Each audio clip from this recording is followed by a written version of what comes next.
Hi, welcome to my channel, Weyu Shamika here. Please don't forget to click that subscribe button if you want to get more stories each week from first generation folks all over the world. On today's show, we have author Ingrid Hu Dahl, and here's a preview of today's episode. I think when my mother shared with me for the first time that my great-grandmother in China had unbound her feet, her own feet, rode horses, learned to ride horses, and was like shooting guns in the revolution. And then hearing about my Nai and her journey fleeing China during the revolution, trying to escape all of the horrible things that come with war, murder, rape, potential, forced prostitution, all these horrible things, and sort of starting to see, picturing these moments where my ancestors have had to go through life or death situations, but chose the path of bravery every time. Today, we're going to have Ingrid Hu Dahl, who is an author of a new book that is going to be released June 11th on all platforms. And she's really going to talk about this story. She's going to talk about what it means to grow up with a different identity and a multicultural, multiracial, and ethnic even background, and what it means to find belonging in your own identity as well. So let's dive into this story today. So let's begin with the question, who is Ingrid Hu Dahl? Speaker and leadership coach. I've been doing leadership and learning and development for about 20 years and have a very squiggly career, so I'm excited for us to touch upon that if that comes up. I wrote this book. It's been about a year and a half. It comes out June 11th officially on all distribution platforms, so please mark your calendars. And I also am a coach, so I'm accepting clients, and I have 2 different websites, which I'm sure we'll get to later in the session. So that's me. In her book, Sun Shining on the Morning Snow, she talks about the significance of her name. Morning Snow said in Mandarin is Tao Xue Qing. So that is how you pronounce my Chinese name, or Xue Qing. My mom, it's fascinating about names. And, when my mom and dad picked Samantha from all of its sort of, romanticism about this like symbolic parallel universe where, like, as you said, a witch marries an ordinary man, a warlock. My grandmother, my Nai back in Taiwan was like, oh, no. We are not using more sort of non-Asian names. And so Samantha was taken off, and Hu, which is a very important legacy, to your point, of the women and ancestry of my Asian family, showed up. So really, like, Ingrid Hu Dahl has a lot of power. And I just love that it started out as this romanticism because there are a lot of parallels. My parents fell in love, and this was like late 70s in New Jersey. They met at Rutgers University. So my mom was there to study as a graduate student. My father was still an undergrad, and he was looking at science and Mason Gross School of the Arts, so drama, arts, it's just fascinating that, they fell in love with each other on that campus. I showed up after they were married for 9 months in 1980. And in 1980, that was 13 years after the United States had made it law where interracial marriage was allowed. Something about it that's so pure, every snowflake, it's like a fingerprint, right? None of the snowflakes are the same. It reminds me of how beautiful all of us are unique. And to always be curious about people's stories and their legacies and their journeys, and to never lead with an assumption. Ingrid shared her experience of what it was like to grow up in a bilingual household. what I call Chinglish at home. So it's the combination of Chinese and English. And it was lovely because for me, having Mandarin actually was my very first language. Mandarin has spoke such descriptive visuals to it. You know, every character and connection of threads of characters is a story. So you're picturing what's happening in the scene. It's incredibly descriptive. And in the book, I talk about how imaginative hearing and learning about it in Mandarin, seeing these experiences, and then trying to like express it in English felt very like staccato-y, very limited. So English being my second language was really challenging to kind of like, okay, so there you've got this like beautiful rainbow, colorful visual, and it has to kind of go into like, you know, like a black and white film version. You know, you're kind of going opposite. But I think it really helps to use English to describe things, which you probably picked up in the book, because my first language is Chinese. And my parents spoke Mandarin first because my father spoke Mandarin. He learned to speak Mandarin.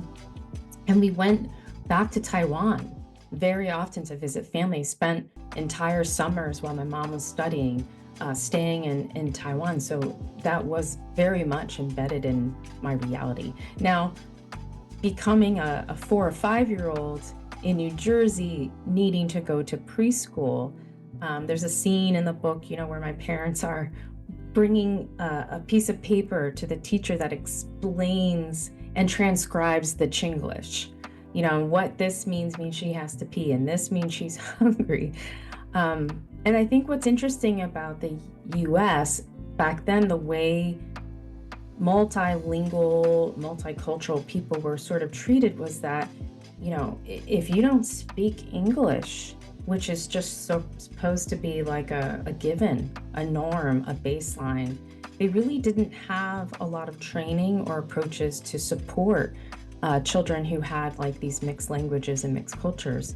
And I think it's important for people to read that and remember that there was this time where, you know, you kind of sunk or swam. And for me, my Chinglish actually kind of put me in a place of other. It further othered me. And you can read the book more about like how I end up in not like detention, but I was always kind of put in like these sort of classes where the kids weren't behaving. And it gave me a sense having two languages in that duality was exciting and dangerous. And I think if people recraft the message of it being, you know, something I'm limited by, it's actually something quite powerful. That could actually really help reset our path forward. On the importance of her telling her story. It was really important to bring a wide range of readers into my shoes. So as a young kid, being asked mostly by white adults every single day, what are you? And where are you from? Or where are your people from? Was so startling. But I really worked on writing from this like childlike perspective of like, why am I being like, where are my parents and why am I being asked this question? And it was so common and invasive. And having a bit of space going from a young person to like more in my adulthood, to slow that down and really examine the moment of xenophobia that those questions present. So the intention behind that question, what are you? The simplest version is they want to know what your ethnic background is because you look different. They can't put you in a box. But the deeper part of that question, the xenophobic aspect of it, is the demand and the right to know. And so me being asked as if I'm put on the stand to tell was not something I wanted to be on. I did not want to be in the spotlight or the stand to be telling people what my identity was, without even being asked the real question, like, what is your ethnic background? I think what I would do as a young person and teenager and 20-something was to play with different responses. So in many ways, it started out being a bit of a sly, kind of badass. If I felt like it, I would really play with it. I'm a human, I'm from the planet Earth, I'm of this universe and galaxy, I am a woman or a young girl, I'm a horseback rider. Like, I would play around to try to examine this slippage of space of xenophobia and watch how people would get angry. And it was almost always angry. It wasn't embarrassment, it was anger. Because it was, how dare you? And it was a little bit like, you must be stupid to not understand the question I'm demanding to know. And I have the right to know, what is your ethnic background? Like, I get to say what box you fit in, and I can't figure that out. And I think it was fascinating to play with and also to see what might then have helped that person, because I'm good, I'm on my journey, but what might have helped that person slow down and be curious and have the self-awareness to question, wow, I'm really getting heated up right now by a 7-year-old girl. Just answering a question I'm having that's like kind of playful. What's up with me? That would have been really great if somebody was nearby and was like, hey, I'd love to understand, like a coach showing up in that moment or a therapist showing up in that moment, to really help them examine and question the feelings, the thoughts, the judgments, and the reactions and behaviors. It's kind of like cognitive behavior theory, because that's a moment. Spoke about the work that she also does for youth at Rock Camp for Girls. There's a huge chapter that I hope your listeners read about Rock Camp. So they're back in the early 2000s, there was the very first rock and roll camp for girls in Portland, Oregon. And I had the great honor, thank you, universe, for finding and selecting that to be my practicum for my graduate studies, because I was really interested in these spaces for just girls to help counteract the drop in self-esteem that was so atrocious in like preteen girls. So there's a lot of data coming out at the time, and I was like, whoa. And there were these same-sex spaces, and to kind of play with these experiments, try to bring young girls their power back, their voice back. So I wanted to be part of that. I was very much like, oh my God, this is so important.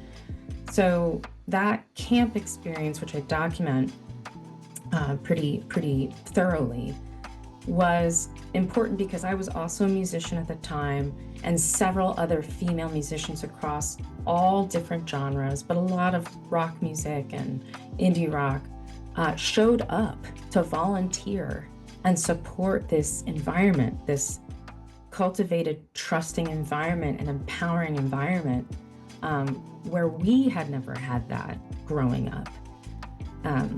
I absolutely was transformed by this camp. But the question really is around Willie Mae Rock Camp for Girls too. So what started in Portland beautifully expanded and amplified, and several of these camps were created globally. And one of them happened to be by a musician and her friends in Brooklyn, New York, which is where I lived. So I supported the creation of that camp. I'm a founding member of Willie Mae Rock Camp for Girls, which I think right now the name has shifted to Willie Mae Rock Camp. These camps, you would have 5 days of musical training, workshops, band practice. You know, you'd have girls of all different ages and abilities in their, playing different instruments to come in, and they had to write one song together, an original song with lyrics that were important to the entire group, and then perform that at a venue of a pretty good stage, so not small, to their family and community and all of us volunteers that Saturday. So there was a very specific and very large goal. There were a lot of emotions around that, and fears and excitement. But the way that we moved through those experiences and created this like space, you'd see girls who are so shy and very angry about what was going on in their respective lives, very rebellious, very cliquey, very quiet, suddenly hugging themselves, their friends, their new friends, and 50% were underrepresented. Also, like 50% received scholarships. So oftentimes, like, you had a lot of young people going for free. And they're, by Wednesday, coming up to the mic, putting it up their face, amplifying all their instruments and crying with each other, connecting with each other, and just feeling really free. And what's beautiful about Rock Camp, not only did it transform, me, and I think all of the mentors who are part of that, and all the young girls that we supported, some of which I'm still in touch with today, have been looking for those spaces. Unfortunately, there's not many out there beyond this experiment. And I don't even know to what extent the rock and roll camp for girls movement, like where it's at right now, because it's been, 20 some years. But those same-sex spaces and that kind of rebellious, radical way of transformation where people feel seen, valued, and heard, and encouraged, and they're unlearning things. Like, we taught language around oppression. What is identity versus image? How do you defend yourself when somebody's trying to physically invade your safety? Like, those are the kinds of workshops that these 8 to 18-year-old girls experience for the first time in their lives. And I'll end this long response with just saying, like, I'll never forget when this 8-year-old came up to me and my co-facilitator, both of us being mixed race. She was half Black and I'm half Asian. And this 8-year-old came up and said, "Thank you so much for teaching us about gender dichotomies." And you're like, 8-year-olds get this. They can handle big terms and they want to understand these systems of oppression that they're very attuned to, but no one's explaining it to them. So that was really powerful. And to think what would have been like if I was that 8-year-old, and two really badass women of color who didn't fit into molds, who were, rock star musicians, gave me that kind of kindness and love. I can't even imagine what my life would be like right now. So I hope her life right now as a 28-year-old is thriving. Ingrid's book also highlights a intergenerational perspective on healing and acceptance. I'm an ancestry of female warriors, like strong, really exceptionally badass women. And at the same time as being a warrior doesn't always mean you're strong all the time. So you can be a warrior and be broken. You can be a warrior and on a journey of healing.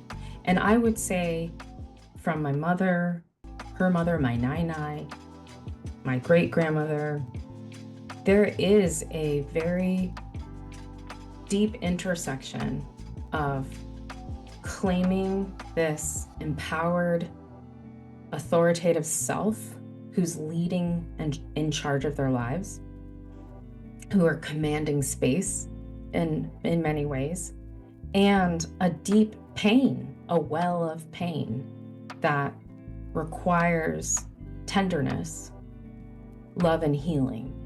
And there are moments in the book where you see the 3 generations, myself, my mother, and my nai, connecting around this similar need to feel respected. But under respect, underneath that layer, is wanting to be seen, wanting to feel valued, wanting to feel loved, unconditionally loved.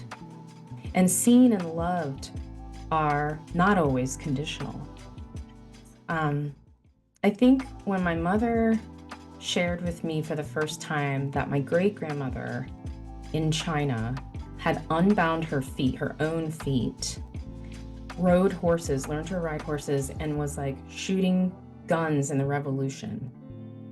And then hearing about my nai and her journey fleeing China during the revolution, trying to escape all of the horrible things that come with war, murder, rape, potential, forced prostitution, all these horrible things, and sort of starting to picturing these moments where my ancestors have had to go through life or death situations, but chose the path of bravery every time. And healing comes later, which has to also be chosen. So I would say in my life now, I take with me the honor of many of the things that I just shared about my female warrior spirit ancestors, but also where I am right now, which is choosing this life that is true to me. Living boldly is true to me, and healing is an everyday choice. Like, I choose to heal. I choose to let go of what does not serve me. I choose to not be manipulated by disappointment or cultural expectations, because I am probably the first mixed race female in that generation, and I'm certainly the first out lesbian in that generation. And what was really interesting is my mom could not handle that I was a lesbian, but her mom could, which was really fascinating. And in the journey, you'll see in the book, for those of you who are curious, what that looked like with my mom and I butting heads. But in the end, every time you choose your path, because my mom did, she chose my dad, a white barbarian, to marry, and got the family on board, and they realized, gosh, what a wonderful person she married. And I did the same thing in my timeline. So intergenerational perspective is really important, but yet you too have choice. You have the energy of their history and love and support, and also you have you and your life. We talked about opportunities for cultural understanding. When you're bowling a bowl down in a lane, it bumps a lot, right? And to the side, you don't always hit the pin. That's what I think multicultures are kind of feel like for people who are in a lane. Like, this is our culture. We're trying to play this game. We go and we try to hit the pins, and yay, we succeed and thrive. But there are all these other different cultures that are happening in these different lanes. And those moments are like you hit the wall and bump into potentially another culture, is a moment to slow things down and get curious. Because similar to what I was saying about, white people being like, what are you? And then getting angry when you don't give them the answer. It's almost like those cultural moments where they collide and come together. There's a lot of emotions around that. And I don't have to make you this food, but I am showing love out of that. And in reciprocation, I demand respect. And that currency is not clear. That expectation is not clear. So these moments where we could slow down and be like, that's fascinating. Okay, tell me more about that expectation. And here's what I was expecting. Because it's not one way, two way. Just because you're an elder does not mean that other people have their own expectations and hopes. And then I think it's really important to be able to see and to name what are our fears and what are our hopes. Because those two things are always happening all throughout the day. And we don't know, we're not in each other's shoes to know what's happening throughout the day, right? So at the end of this day where it's colliding around food, which is also so deeply cultural in every single culture, and I'm saying, I don't want your food. That's what my nine-eye's hearing. I want Italian, which is so American, which isn't right at all, but I digress. How could you reject your culture? How could you reject my food? How could you reject me? You have to respect me. These dynamics need time to really examine. And I'm really proud that, though we collided, my nine-eye freaked out, she roared, she demanded I respect her, and she cried. And so much empathy came into that space as a result. So I actually think these cultural collisions are important opportunities not to ignore. And if people just like, oh, I don't want to have that collision, it feels so uncomfortable. I get that, it's not comfortable. But whoever grew not being in discomfort? What is Ingrid's advice for those seeking to be their authentic selves? It wasn't easy to tell my mom and family that I had tried so hard to be straight. Like I tried, but it wasn't working for me. And this is who I am, you know. That is so deeply scary and uncomfortable, right? And it is in the face of rejection. It is in the possibility of no longer being connected with your family. That is real. So by the time somebody says in truth, hey, there's something about me you might not like and you might push away, but it's not a bad thing. And I want to be honest with you, and this is my truth. And I have to follow this path. I can't bend to follow the path you want, because then that's not me living. And I know you don't want that. I know you don't want me not to live my life. What is the point, right? Having those conversations might take years. And having the faith and belief that you can still connect, you can still show up with love, you can forgive over years' time, that's still possible. And so holding on to that and not feeling expediency bias, like, oh, I said this and now I want everyone to be happy and we're like, I'm still loved, I'm safe. Oh, we have to kind of let go of that false sense of security, that false sense of fear and loss and rejection, and just say, if that didn't exist, if my false sense of fear wasn't an issue, or my insecurity or losing my family wasn't at stake, who would I be? And if you know who that is, hopefully it's a good person, but if you know who that is, and that person is very different from what you know your family or believe your family expects of you, chart a vocal path to be as honest and consistent and listening and caring.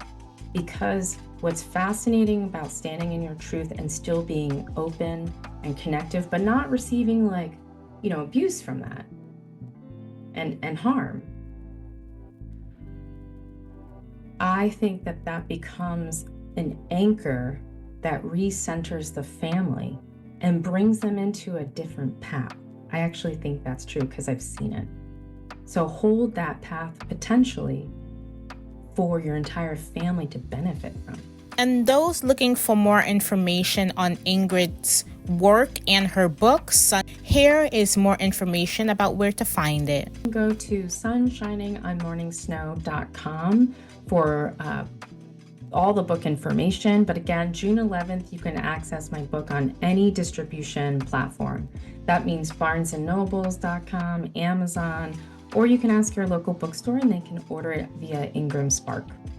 If you're interested in me as a speaker or coach, you can go to that website, which is Ingrid Hu Dahl, HU.com, or you can email me, hello@ingridhudahl.com. And I can't wait to see this live, and thank you so much, Weyu. What an honor it's been. We want to hear from you. So what are 3 things that you might have learned or 3 takeaways from this episode? And if you love this episode, don't forget to subscribe and please share it with a friend. Thank you for tuning in, and be in peace, folks, and I'll see you later.